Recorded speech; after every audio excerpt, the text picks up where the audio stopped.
one of the biggest legends ever to play for the New York Knicks is our guest today, Patrick Ewing. And I remember the first shot, somebody took a shot and I came over, Moses, he forgot to box me out, and I come over his back and dunked the ball in. And after that, he proceeded to kick my ass. And I'm the last man on the defense that if one of my guys gets blown by, I have to be the one to come out and try to erase that mistake, which is what you do. I never read the New York papers.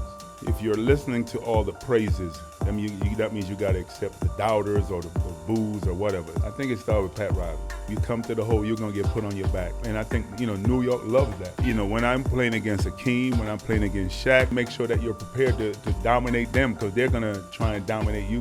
I remember the plane landing in Barcelona. Thousands of people outside the hotel. It was pandemonium. Bird was the biggest thing. He was a comedian, so he pulled that comedian part out of me. We call it the Harry and Larry show. He's the biggest trash talker you will ever meet. One of their stars, the captain, Jalen Brunson. I mean, you've known him for a long time. Can you talk a little bit about how it's like to watch him rise into this big star? He's embraced the city. He's embraced his role. He's embraced his opportunities. And, not only him, but his teammates. Speaking for all New Yorkers, it's great to see you back with the organization and do all these extra work. It's great to be here. Welcome back to Club 30. I'm Henrik Lundqvist. What's up, Jay? Hello, Hank. How are you? I'm doing great. Good. Exciting couple years for the New York Knicks. Yeah. It's been a fun team to watch. Yeah. What I love about, their game, there's a lot of passion. They play with a lot of passion, and I think that's why, when you go to their games now, you can feel that excitement. The fans are really embracing this team. Yeah. They have, that energy that they bring. It's really authentic. They don't fake it. They win or lose together like a team, and I think the fans pick up on that, It feels like a team rather than a collection of guys. Exactly. One of the biggest legends ever to play for the New York Knicks. Yeah, is our guest today, Patrick Ewing. Man, I was a diehard NBA fan growing up all through the 90s in Canada. So, hard to get all of it, right? But I just remember the 90s Knicks and that 94 finals. Wild. Because I've never seen a stadium, growing up on the farm, watching MSG vibrate and the cameras shaking from the rafters during that series I'll never forget it. And then the other thing that happened during that finals, when Patrick was kind of the middle of the Knicks offense and defense, was the OJ trace. I don't know if you remember this, but they cut from the finals coverage, and they flashed over to the slow-mo chase. Wow. And it was like this surreal, because everybody was watching the finals, know. And then it just stopped, and they cut, and the game was still going, but nobody could see it. So you had all these sports fans being like, "I don't want to watch a car chase." Car chase. It was crazy. Watch the NBA Finals. Yeah, I can't be more excited though to get to know Patrick. He's such a great guy, and it's just great to see him more and more at the Garden for Knicks games. That's right. And we're going to get into that, his role and why he's spending more time in New York City again. I'm excited. Let's bring him in. Let's do it. He dominated the paint and defined an era. A Hall of Fame center, Olympic gold medalist, and the face of the 90s Knicks. From Georgetown legend to NBA icon, and later a coach guiding the next generation. His impact spans decades. Welcome to Club 30, Patrick Ewing. It's great Thanks to be for here. being here. It's great to be here. An absolute honor. Great to be here among legends. Among legends. Listen, Singular. Legend and a scrub. When I look at your career, I actually see some similarities to my own career. We both arrived at the Garden at age 23. We played for 15 years. What do you remember that first year? What was going through your head coming to New York and play for the Knicks? There's a lot that comes with that. Right. But do you remember what was going through your mind? First, I remember the lottery, the draft lottery, with the Knicks winning the draft lottery, and me them having the opportunity, I should say, to select me number one. I just remember that the hype all around that. Once they won the lottery, everybody was all in front of the Garden trying to get season tickets. All of that. Then my rookie year, we weren't very good. And when you were playing for a team who wins the lottery, so most of the time you're not very good unless you're like San Antonio, who had David Robinson that was hurt, and then were able to draft Tim Duncan.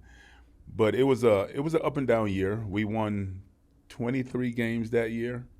I got hurt about 60% of the way through the season, so I wasn't able to finish. But it was a learning experience. Just being in New York, I was fortunate also to play in New York during the Big East tournament because I was at Georgetown. So I knew what the atmosphere here in New York was going to be like.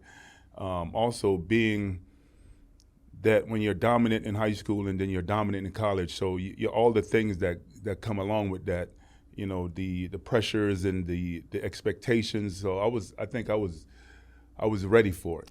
Yeah, and that was going to be my next question. You were a star at Georgetown, so you felt both physically, mentally prepared for the NBA, or was it still a big gap? How was it? Because watching the game today and maybe back then, it feels like it was maybe more physical. Right. So was it harder for younger players to enter and have an impact right away? It was more physical in my era. But I think that me going to college for 4 years helped me. Nowadays, these kids, they're coming in after only 1 year of college. So some of them don't even go to college. They go to prep school, or they go over to Australia, go somewhere else to play for that 1 year so they can enter the draft.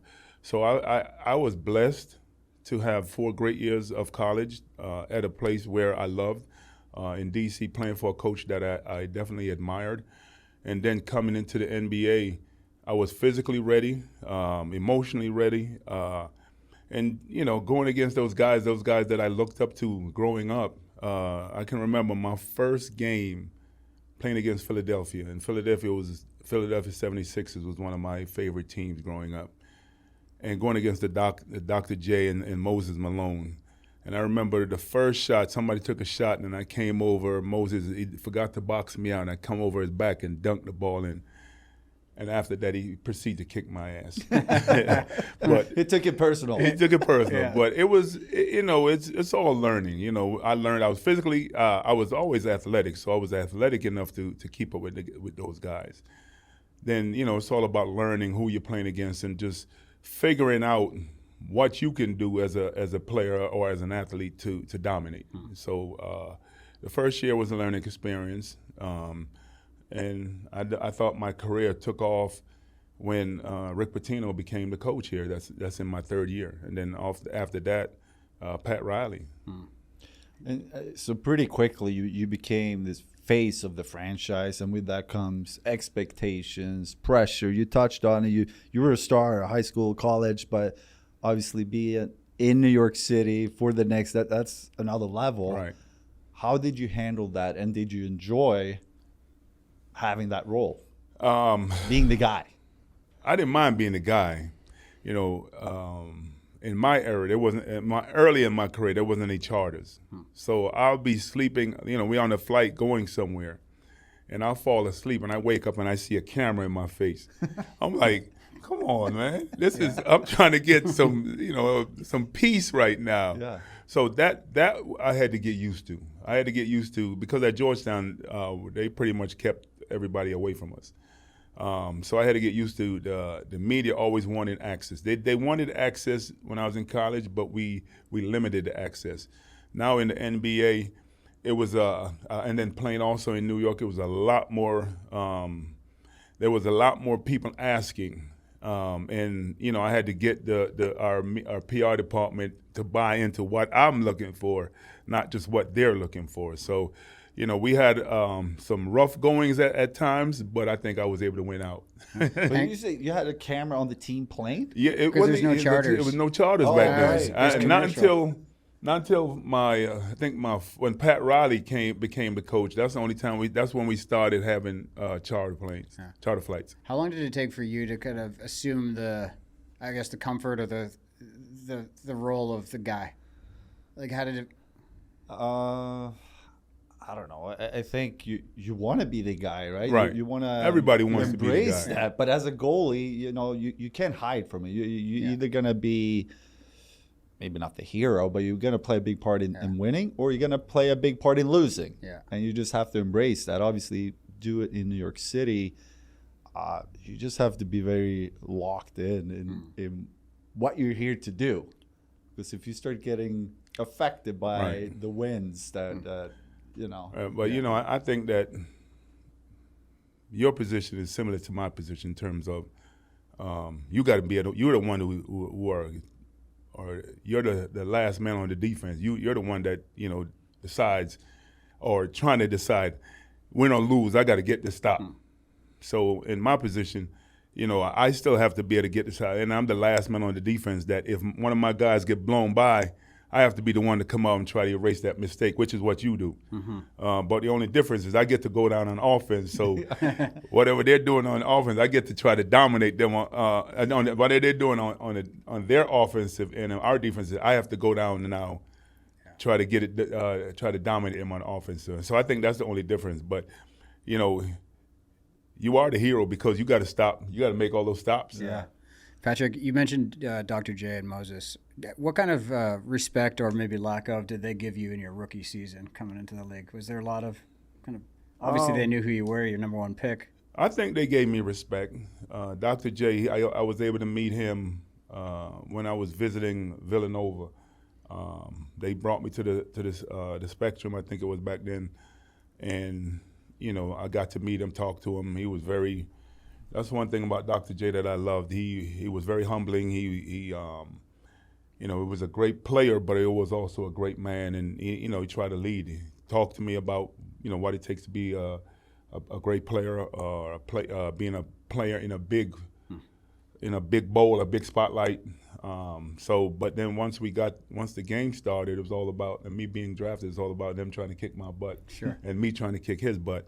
But I think that in every sport, you're going to have, when you're the new guy coming in, you have guys who are going to try to put you in your place and make sure that that they are still the dominant one, and you as a young guy, you're trying to impose your will as well. So I think that in every sport, it's the same thing. Everybody's trying to impose their own will, trying to carve out their space for their legacy. Yeah.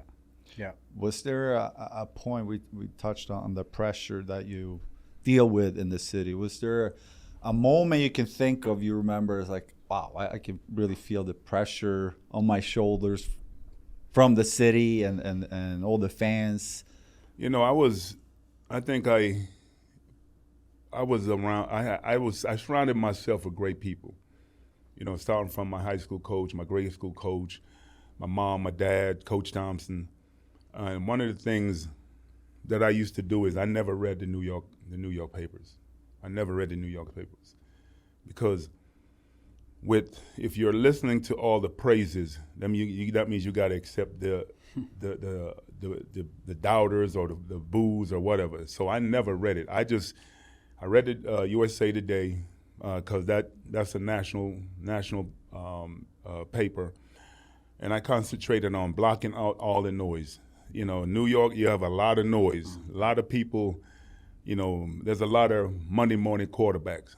So I try to block them out and just focus on what I need to do as a person, as a player, to become a dominant force in this major metropolis. Do you think it's harder for players today to block? Yeah. Because people are just your world, in your bubble in a different way. Well, you have, thank God there wasn't any social media when I was coming up. There wasn't any Instagram or Twitter or X or whatever it's called now. All the different social media apparatus that they have, there wasn't any of that. I see guys, everybody's at halftime, they're coming in on their phone, looking at their phones. I guess they're looking at what's being said, and we didn't have that. So I was blessed to not have all those other apparatus to keep me, to not make me focus on what I wanted to do. All I had to do was worry about what the media, what are they mad at me for not coming and speaking before the game? Are they mad at me? Because after every game, win, lose, or draw, I was always in my locker, listening to the critics, listening to the praises, whatever it is. Then I just locked in on trying to be the best version of me that I could be. I didn't worry about all the outside noise. And that's what I try to tell players, especially playing in this city, is that you can't worry about the outside noise. You have to worry about what you can do as a player to be the best version of yourself that you can be, and also your teammate, getting them to rally around what you guys are trying to do, what your goals is, and try to accomplish it. Yeah, it's easier said than done. Well, right? Yes. For guys today, I think it's like easier to say like I'm going to block everything out and focus, and then actually being able to do that consistently is. But the funny part is a lot of the young players now, they grew up with it. Right. Mm-hmm. So to them, I don't think it's that big of a deal as it was for me. So I was with you, Patrick. Like I didn't read media. I approached like the media the same way. Right. I didn't know if they crushed me the day before or if they praised me, but because I didn't know. Right. I had a sense that if I played bad, I right. knew they would crush me. But if I played great, they would probably praise me. But now, and I've noticed that towards the end of my career, like the younger generation, they just have a different relationship to social media and how they react. But it can't be helpful though to when you get they're all building their brand. Like it. I have a 17-year-old daughter. She's she's a senior in the DC area. She plays volleyball. She's gonna go to Penn State next year for volleyball. So I see all the things. She's always posting things, trying to build her following up. I'm like, I look at her, I'm like, I don't know about all that, but I understand it. Yeah. But sometimes you have to take a step back and just lock in on what you need to do to be a better player. In your sport. Instagram has become like the high school sizzle reel. Right. Like it's self-curated. So you see, our friend's daughter is going to Cornell for volleyball next year as well, and her social media is like her marketing tool. Yeah, that's how they get a bigger NIL packages, promoting themselves for life after what their sport. So I mean, it's great in some ways, but in other ways, it's also could be harmful, because if you're not mentally strong enough to deal with a lot of the criticisms, then you'll shut down. Yeah. When you look at all the great teams you were part of here in New York, what do you think made the 90s Knicks so beloved? Other than the fact that you had good teams, but was there like a formula that made the fans just really embrace the different teams? I think it started with Pat Riley. When Pat Riley came, Rick Pitino started it. That's our first time since I was here that we were able to make the playoffs. Then he unfortunately left a year later. Stu Jackson became the coach. Then Stu left, and then Pat came. I think once Pat came, it gave us an identity because he was all associated with the things that he did in L.A. He's from New York. And one of the things he always talked about that we want to be the best conditioned, most physical, most professional team, and I think that embraced the city. You have every walks of life here. You have all different. You got the guys on Wall Street. You got the guys that's building the skyscraper. You got the guys out there peddling their stuff. You got every walk of life. And I think that our team embraced that, embodied that, because we were a non-nonsense team. You come to the hole, you're gonna get put on your back. Yeah. And I think New York loves that. Yeah. They love that, the physical aspect of it, and then also we were winning. We dominated. Even though we didn't win a championship, we still dominated. Unfortunately, we were going against a guy named Jordan. And then when we finally made the finals, we lost to a great player in Hakeem and his team. But we had opportunities, and I think that the city embraced us, and we embraced it, and we embraced it. And it's funny because I was at a playoff game last year, and I'm sitting there with Larry Johnson, and I'm looking around the stands, and I'm like, man, I'm thinking to myself, this reminds me of back when we played, the atmosphere, the intensity. And then Larry tapped me, he's like, it reminds you when we played, doesn't it? I said, man, that's the exact thing I was just thinking. So I think that just the fact that we embraced the city, the city embraced us, and then also, everything that we were doing, and we had a great leader at the helm. And after Pat left, then Jeff Van Gundy took it over, and we didn't miss a beat. Yeah, you touched on playing against Jordan, Hakeem, Shaq. Right. Like, what player do you think brought out the best in you? Because you were a physical player. Right. You're known for that. Well, you talk about Jordan, but he didn't play my position, so it was my job to try to help. Even though some nights he gets, they always talk about the double nickel that he got in the Garden when he first came back from being out for those 2 years. But to me, when I'm playing against Hakeem, when I'm playing against Shaq, when I'm playing against David, those are those three top guys that when you're going to play against them, you have to make sure you get your sleep, bring your A game, and just make sure that you're prepared to dominate them, because they're going to try and dominate you.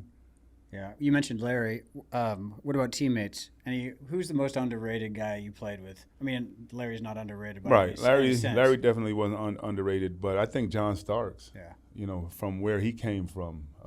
It wasn't. Now it's the G League. Back then it was the CBA. He came from, bagging groceries and worked his way up the ladder to being sixth man of the year, to being a focal point of our team. I think that the route that he took to get there, I think he's the most underrated. Larry was the number one. I think it was the number one pick. Yeah. Allen Houston, he was a high first-round pick. A lot of those guys, Charlie Ward was a first-round pick. Most of those guys were high picks. Yeah. He wasn't. It's funny. I remember he tried to dunk on me one day in practice, and I tried to take his head off, and he got hurt because they were going to cut him. And back then, if you get hurt, they can't cut you. So he hurt his knee. I thought his career was over. And then by the time his knee healed, all the other guys was hurt. They were all hurt, so he had to play. And I think that he took advantage of his opportunities. Yeah. And all those years later, playing here from New York, he's still here. Yeah. He's still roaming the gardens. Now he has a cigar in his mouth. He thinks he's Red Auerbach. That's great. Are you still tight with a lot of those guys? Yeah. Yeah. John and I still talk. Herb Williams, of course, Allen and Larry. I see those guys definitely at the game. But we still stay in communication. Yeah. Charlie Ward. What about your toughness? Like, is that something that you had as a kid, or as you got older, you just realized this is my game, I need to play a tough style? I think that came from moving here from Jamaica. People teasing me and picking on me. I was 12. I moved to America when I was 12. I was 5'11". I was about this skinny. I spoke with an accent. I was uncoordinated, and a lot of people, when you move to a different place, that's the biggest thing that they did is they pick on whatever they think your vulnerabilities are. So, I spoke with an accent, so they get on me for my accent. I used to get in fights, dang near every day. There's been days when I kick ass, and then there's days when they kick my ass. But I think that made me tougher, and that brought out that side of me. And then playing in Boston, it was when I grew up in Boston, it was a big racial charged atmosphere. That's when busing just started. They started moving the kids from the inner city to the suburbs. So when we started playing those teams, we were getting a lot of fights because of the racial issues. But I think all of those things helped prepare me or made me to be the player, the person that I wasn't going to take ish from anybody. So whatever you did to me, I'm gonna do it back to you. You know, sometimes harder. Yeah. So I think that helped me. And then, also, playing for a coach like Pat Riley, that he demanded that.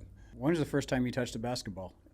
So I moved in when I was 12, like I said. Didn't know anything about basketball. I wanted to be the next Pele. I wanted to be the next Pele growing up. He was my idol. Moved to America, and I'm in the playground watching these kids play in this new sport. I didn't know what it was. I'm just watching. They asked me to come and play. Told them I didn't know anything about it. They just needed. It was a 3-on-3 game. They needed another body. Yeah. So that was I moved here in '75. So that was the first time I saw basketball. I touched the basketball, and fell in love with it. Wow. I was fortunate enough to fall in love with something that have been able to give me a life that I never thought I would have been able to achieve. Yeah. I try to tell kids when I talk to kids is that no matter what it is that you want to achieve, be it a hockey player, a basketball player, a lawyer, doctor, Indian chief, whatever it is, if you have the desire to achieve it, if you put in the work, don't let anybody tell you that you can't do it. Because like I said, people used to laugh at me when I first got here, when I first started playing it, because I wasn't coordinated. I still was learning. Yeah. And there's been times where I wanted to quit because of that, but I chose to continue to do it because I loved it. And that love for the game helped me to be the person and the player that I became. Unless it accelerated pretty quickly. Oh, yeah. You started late, and then already in high school you were crushing it, and then college, obviously. So most kids, they start at 5, 6, maybe Right. 7, but 12. No, 12. And, it did accelerate quickly. I was fortunate enough I'm walking through the halls in my grade school, and this guy, was the health teacher. He's like, "How tall are you?" And I think I was 5'11", and he's like, I'm the health teacher, but I'm also the basketball coach. So he's like, "You need to come out for basketball." So he started laying the groundwork to help me to be the player that I became. So he started talking to me about Bill Russell and the great Celtics dynasty, all of those things, and giving me drills and all those things that he gave me to help to accelerate the process. And I think that, his name is Steve Jenkins. We're still friends today. I give him all the credit because he laid the foundation. Because with everything, you have to have a strong foundation to be able to build these big skyscraper. I'm a big skyscraper, so be able to build a skyscraper. You have a lot of, you play with a lot of discipline. Did that basketball IQ come to you naturally? Did you feel like the X's and O's of the game and the rigor was a natural I think it's everything, is learning. Yeah. Just learning, having a passion for it. I learned it. I developed it. The people that I played for, they helped put me into position to be successful. And I just think that as the natural progress of anything, you learn it. Yeah. And become dominated at it, or you just be a one-dimensional athlete. And I think that all of those things helped me to be what I became. Nice. When you think back of your time as a New York Knick, what comes to mind? Like when I think back of my Ranger days, it's weird. I think about the jersey. I think about the feeling walking into games. Yes, there's specific moments I remember, but it's more the everyday walking into the locker room and see my jersey hanging, the blue one. Like that's what comes to mind. What comes to mind when you think about when I think about just my career here, I just I've had so many great moments. Riding down the West Side Highway, coming to the game, coming in to the tunnel, getting into the locker room, walking out on the floor, just hearing the roar of the crowd, the atmosphere. Because like I said, the atmosphere in New York it was charged, it was electric, and just going out and playing, competing, the music, the people. I think all of those things, they were all great great moments, great atmosphere. And so every time I come back to New York, the plane lands, and I'm like, man, I'm home. Yeah. I'm home. Right? Yeah. This is home. It's amazing. There is no better feeling than that coming up over that rise towards the Queens Midtown Tunnel from the airport, and you just see the skyline. Oh, yeah. Man, that amps you up. But I mean, with so many great moments, obviously, is there one? Do you have one favorite moment, or is that too hard to? To me, the best moment is when we beat Indiana to get to the finals.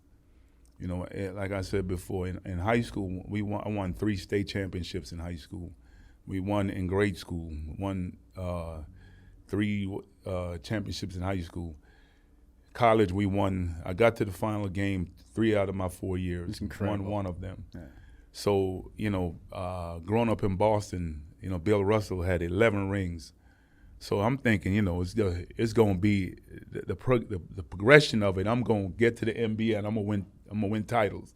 My goal is to be like Bill Russell, win 11, and not realizing how difficult it was to get there and, nevertheless win it. And, finally, getting there, beating Indiana to get to the finals, it was a rough, tough series. It was a physical, grueling series because they were just the exact image of us in getting there, and so that game 7,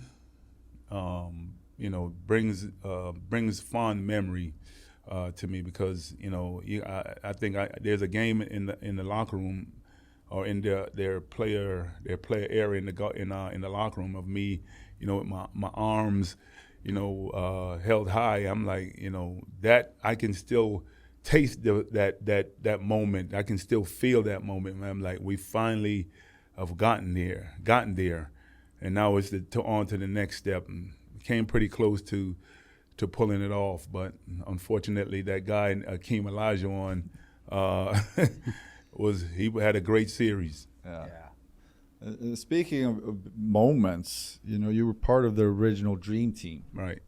Can you talk a little bit about that experience and just what it meant for basketball too? Yeah, and I played in '84 in the Olympics. So I had myself, he had Michael, he had Chris Mullin, 3 of the guys that were on the original Dream Team. So us 3 were part of the '92 Dream Team, and that was, you really don't know how big you are until you play on that team in that atmosphere. You're representing your country. So, I remember the plane landing in Barcelona, and the plane is landing. You see helicopters flying, police helicopters flying over the plane as we land. We get off the airplane. There were thousands of people at the airport waiting for us. Going to the hotel, there's thousands of people outside the hotel. It was pandemonium, and I think that, for all the Europeans that I've talked to after that, they're all, talk about that if it wasn't for that Olympics and our Dream Team, they would not have played basketball. Because everybody wanted, soccer, football is there, everywhere is America's soccer, everywhere else is football. So that was their first love. Everybody wanted to be a soccer player, like myself. But they saw us, they saw the dominance that we had, and they a lot of them fell in love with basketball. Yeah. So I think that the Commissioner Stern, he knew what he was doing when he started letting NBA guys in, because that grew the game of basketball. It became a worldwide sport. Yeah. My follow-up question was going to be if there was a moment when you realized how global the sport was becoming, but it sounds like already getting off the plane, you're like, right, okay, but something also is going on here. But also too, when the other teams are asking to take pictures and starting, right, wanted, sign autographs. So, that was, I'm like, because when you're as a player, guys may ask you stuff for your jersey or stuff after the games and stuff, but not before the game. Yeah. They're asking to take pictures and sign autographs and all that stuff. So I think that really showed us how that the game is starting to trend up. And then having guys, Magic and Larry, they started it all, the growth of the game. And then Michael came in and just took it to the next level. And I think the guys who've come after that, the LeBrons, the Kobes, the Steph, all those guys have helped to grow it to where it's become now. Yeah. Yeah. In that locker room, was there any guy on the Dream Team that maybe you didn't know well, or maybe annoyed you playing against, that really surprised you being a teammate? Bird. Bird. He and I became like brothers. Yeah. Going against him, growing up in Boston. He and I think we called it the Harry and Larry show. We created a comedy routine. But playing against him and him dominating us for the early part of my career, and then us being able to dominate them, and just of course you don't really know these guys, some of them. But I knew Michael because we played in the McDonald's games together. Got to know Charles over the years. Me and Chris Mullen, Joe Klein. This is different. But me and Marley and those guys, we knew each other because we played against each other 4 years at college. Yeah. But I think Bird was the biggest thing. He was a comedian, so he pulled that comedian part out of me. Yeah. He's the biggest trash talker you will ever meet. He's always talking trash, so he talked trash to me. I'm talking trash back to him, and I think that created a great bond and a great friendship. I love that. Yeah. So you retired from the NBA in 2002. Right. The following year, the Knicks retired, number 33 at the Garden. What did that mean to you to have your number here? It meant a lot. It means a lot. Every time I come into the Garden, I look up there and I see that 33 up there. I remember when early in my career, the coaches always talk about, in order to get your number up there, how dominant you have to be. And I'm telling myself that one day, I'm going to be that dominant that they have no choice but to put my number up there. And when that day came, having my dad there, unfortunately my mom had passed away when I was at Georgetown, so she was not able to be there. But just having my family, my friends, and guys that I competed against, to be there to help me celebrate that moment, it was like a dream come true. Is there one moment that sticks out from that night that you still think of? Yeah, I have a picture in my home of me, my dad, and at that time my 3 kids. I have 5 kids now, but my 3 kids, they started to lift my jersey up to the rafter, and all of us, just stand there watching. My dad is there, he's crying, because, like I said, we know it as coming from where we came from, and doing something that you never knew and never thought you would be doing, to have that happen. It was touching for me, but not only for me, but also him, because it's his and my mom blood, sweat, and tears that got me to where I've gotten, bringing me to this country, and me learning and developing a skill that was able to help me to flourish. Yeah. How about you, Hanky? Your ceremony, what's the one takeaway? We got 30 and 33 here. Yeah. There's a couple things that sticks out. It's like hanging out in the locker room with my family and the Ranger legends. That's like so clear to me. Then first stepping on the ice, like to hear the fans walking out. Right. I remember that because my knee kind of got I didn't got the rubber. I got the rubber knee. It's like, oh my gosh. And then obviously to see the banner go up. That was extremely special. And Patrick, like you talked about, to have your whole circle there Right. to share that moment, because they were part of it to Big help part. you get there Big to that part. point. And all my friends that were there. Yeah, so a couple of things. And I remember also afterwards, Yeah. Meeting some people upstairs and just celebrate that moment. It was Right. Yeah. incredible.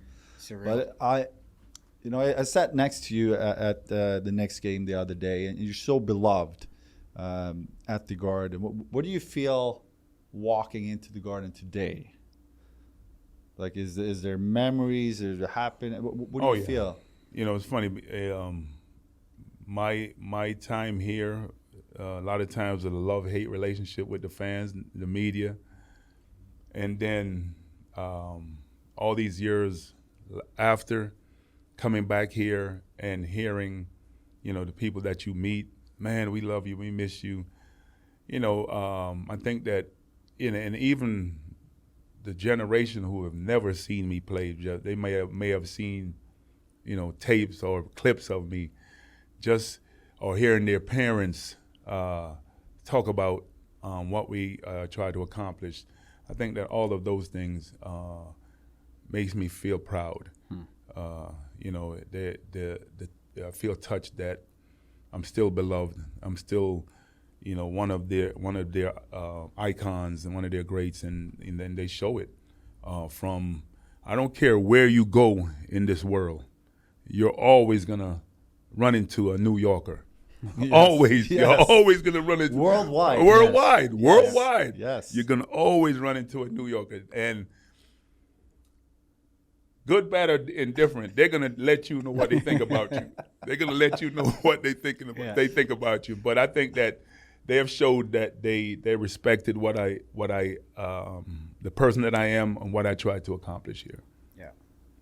And talk about the current Knicks team. They've been very exciting to watch over the last couple of seasons. And one of their stars, the captain, Jalen Brunson, I mean, you've known him for a long time. Yes. He was a kid running around in the locker room. Can you talk a little bit about how it's like to watch him rise into this big star now? Yeah. It's funny. Like you said, I remember when I think he was about 3, running around the locker room, in my locker, just like, he was like my shadow at that point. And just seeing the growth. And I never thought I wanted to coach, but then I was given an opportunity to coach, and I fell in love with that as well. And then me coaching at Georgetown, and him kicking my butt for all those, for those 2 years. And after every game, I'm talking to him, I'm like, look, if I knew, one, I was going to coach, and 2, you were going to play and become the player that you became, man, I would have been recruiting you from back then. But no, I think that, he is, not only him, but his family have done an outstanding job, Rick and his wife, and they've done an outstanding job of not only developing him, not only as a basketball player, but also as a person. And, you can see every year his growth, every year, from starting at Villanova to, all the other stops that he's made, and then being here. He's embraced the city. He's embraced his role. He's embraced his opportunities. And, not only him, but his teammates. It's like I said, being at the game, the fans see it. The fans can feel it. The electricity that we had back in the 90s, it's all right. It's all back in the building. It's all there. And, you have to take your hat off to management. You have to take your hat off to Mr. Dolan. All the things that he's trying to do to bring a winning product back to the city. Yeah. You touched on you went back to Georgetown as a coach for 6 years. Right. What was that like to come back as a coach? And also, what made you want to get into coaching after your career? Everything comes full circle. Like I said, I never thought I wanted to coach. When I decided to retire, I was talking to this guy named Michael Jordan, who was running the Wizard at the time. I'm like, you know what? I'm going to retire. I'm still young. I think I was 39. I'm still young. I don't want to just go home and just hang out. So I'm like, I wanted this. I want to do something else. He's like, he's running the Wizards. He's like, once you come to Washington, try coaching. If you like coaching, Johnny Bach, who was on the staff at the time, he was getting ready to retire the next year. If you like coaching, we'll keep you on as a coach. If not, we'll move you to the front office. Try the front office. Tried front office. Tried the coaching and fell in love with it. To me, coaching is like being a parent. So, you're telling your kids what to do, what not to do. Sometimes they act like, they're not hearing or not listening, and then the things that you're trying to tell them, when they think you're not watching, you see them doing it, and I think that's when I fell in love with it. And then having the opportunity to come back to Georgetown because I was coaching in the NBA 15 years, and then they fired JT3, John Thompson III, and Coach Thompson called me and told me, you need to, call the president and try to get an interview to become the next coach. I'm like, I don't want to be an NBA head coach, not a college head coach. And he's like, look, you haven't gotten an opportunity in the NBA to coach, be a head coach yet, so come and try. So I called the president, I was given an interview, then became the coach. 6 years. It started off, good, but the last 2 years were rocky. But I wouldn't trade that experience for anything. To be there, being in a place that I thought that was 4 of the best years of my life as a young man. The people that I've met, the people that are still my friends today, all of those things. Without all those things, I think that I wouldn't be the person or the human being that I am. So I think that all of those things have helped to develop me, helped me to be a better man and a better person. So when you go there and coach, is all the focus on trying to win, or is there part of you that feel like I want to help these players prepare for the NBA? How do you approach that? I think it has to be both, and not only just as an NBA, because as you know, it's a small percentage of them are going to make it to the league. Yeah. So one of the things Coach Thompson used to always talk to us about is just preparing yourself for life after basketball. He has a deflated basketball in his office when he was the coach there. So we kept a deflated basketball there because you got to be at some point you're not going to be able to do it, and you have to set yourself up for the next chapter in your life. Basketball or hockey is. I was fortunate enough to play 17 years in the NBA. You played 15 years in your sport. So, then there's something else that has to happen. So I try to talk to them like he did to us, that there has to be something else after. So you try to push them because you have to win.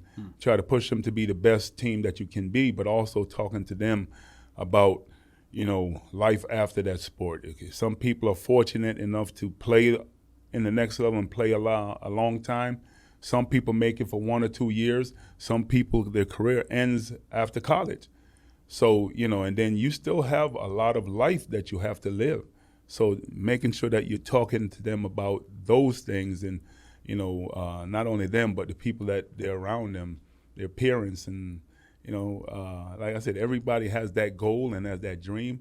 It's not my job to tell them you're not going to be able to make it. You try to help them and push them and lead them, and try to get them to be the best version of themselves that you can be. Did you enjoy that more than you thought you would when you? I did. Yeah, I did, and I enjoyed the coaching. Like I said, it's like being a parent.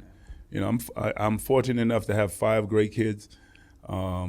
And I love being a parent, and I was blessed to have a mom and a dad that was always there for me. She sacrificed for us. There's 7 kids, and they were able to put us into position to be successful.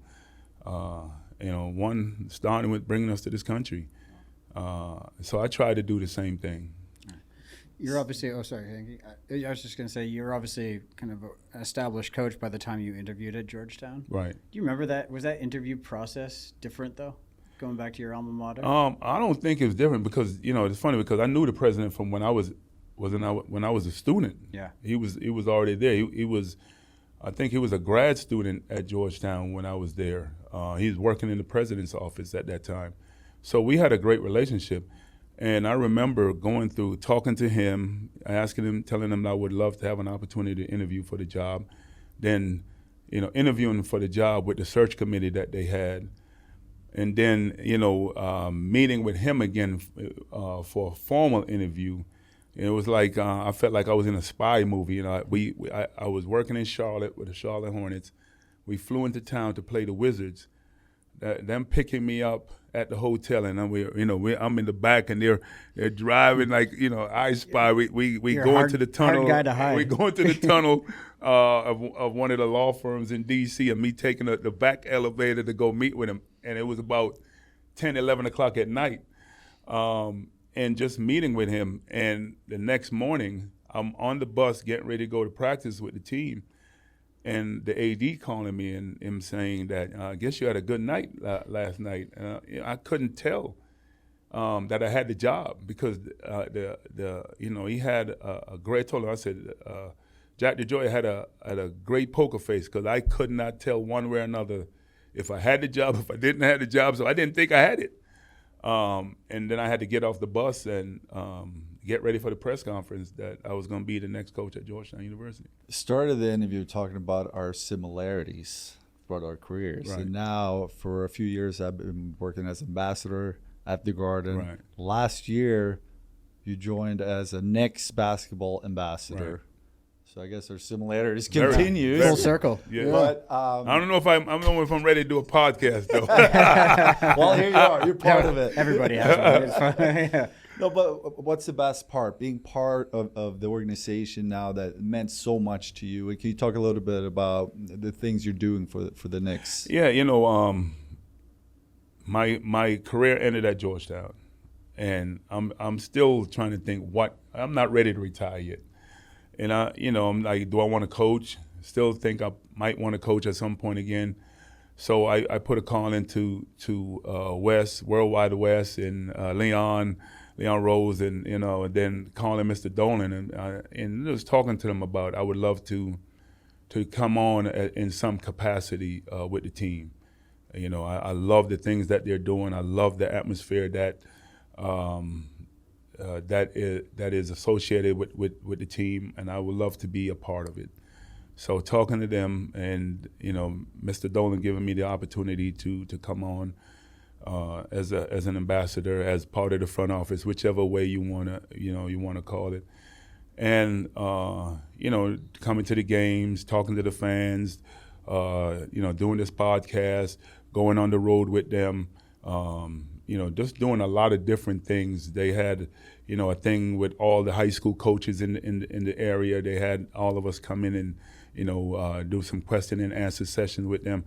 So, being involved in the community. So they have me doing a lot of different things, and I'm embracing it. Until I can figure out what the next chapter is going to be for me, I'm going to just enjoy this and see how far I can take it, and just being a part of the team. Yeah. So we talked a lot of basketball. What about outside basketball? I know you've been in a few movies. Yes. Because I was watching a movie with my kids the other day, and you were in it. Space Jam? It was not Space Jam. No, Lifeless. Lifeless.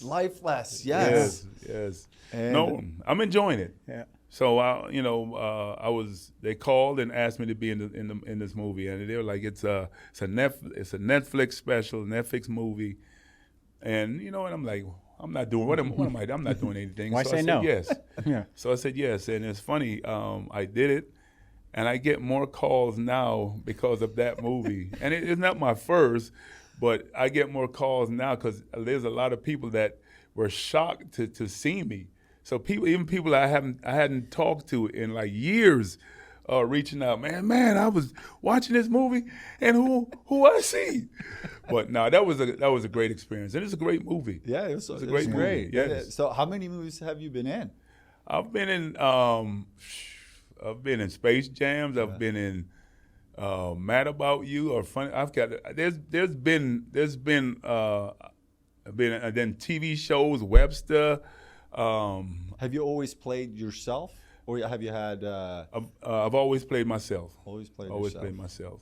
Yeah. But are you curious to do more like acting, or is it still just fun when you play yourself? Would you wanna It's fun play when the I'm playing. villain It's one fun time? when I'm. Well, you know what? I did Exorcist. I was in Exorcist, the last Exorcist, and I didn't play myself. I played the Angel of Death. I didn't have any lines. I was just I was reading the tarot cards. So they had me dressing. I'm in a white gown. I had these huge 7-foot wings. But I played the Angel of Death. That was fun.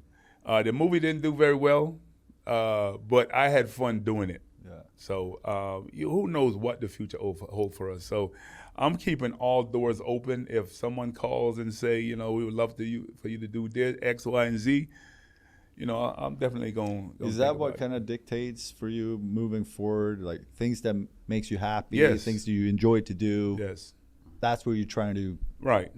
gravitate I towards. think in this stage of life, it's you got to do things that you're gonna feel fulfilled doing. I felt fulfilled coaching, so I did it. I'm enjoying doing what I'm doing right now with the team. But just from my experience and of being here in the city and being on the team and what we have accomplished, or what we accomplished. I think that in life it has to be things you're gonna be happy with. Patrick, absolute pleasure to have you here. Yeah. Thank you so much for joining us, and I look forward to see you at the Garden. Yes. And speaking for all New Yorkers, it's great to see you back with the organization and do all these extra work. And I look forward to see you around a lot more. No, I appreciate that. It's great to be on. Like I said, huge fan of yours and what you have done. And it's, when the year that we lost to Houston, the Rangers was able to win it. I know you weren't on that team then, but it was supposed to be a dual celebration. Yeah. But I was happy for their success. I'm happy for your success, and it was great to be here. Yeah, great having you. No. Thank you so much, Patrick. Thank you. Thank you to Patrick for joining us today here at Club 30. First off, I'm very happy we were able to fit him in the studio. Yes, we did some minor adjustments in here. We pushed a table. I don't know if our viewers can see that, but We couldn't do anything about the ceiling, and he was close. it was close. I tell you, what a lovely guy. Yeah. I just so calm and present, and I don't know. That was a really nice, enjoyable way to spend an hour for me. Yeah, and again, I saw him the other night at the Garden for a Knicks game, and we talked, and to your point, he's very calming. Yeah. And I like the fact that what's dictating his decisions now is obviously he wants to enjoy life, have fun, be challenged in different ways too. Yeah, no closed doors. I love his approach. Surround yourself with great people, and don't say no if you don't have to. If you don't have to. Let's see if we see him in a couple more movies moving forward. I got to check out The Exorcist 4 or 8 or whatever it was. I missed the Angel of Death cameo. But incredible career too. It was fun to hear more about his transition from crushing it at college and then the move to New York City and be part of the Knicks for 15 years. Yeah. Really enjoyed this one. I hope you guys at home enjoyed it as well. Yeah, no doubt. I think my favorite part was the inside track on him and Bird's relationship in Barcelona. That was pretty cool. Yeah. But anyways, I hope you guys enjoyed as well. Please like, subscribe, follow anywhere you get your podcasts and on the YouTube. That's it for now. That's it for now. Thank you. Signing off.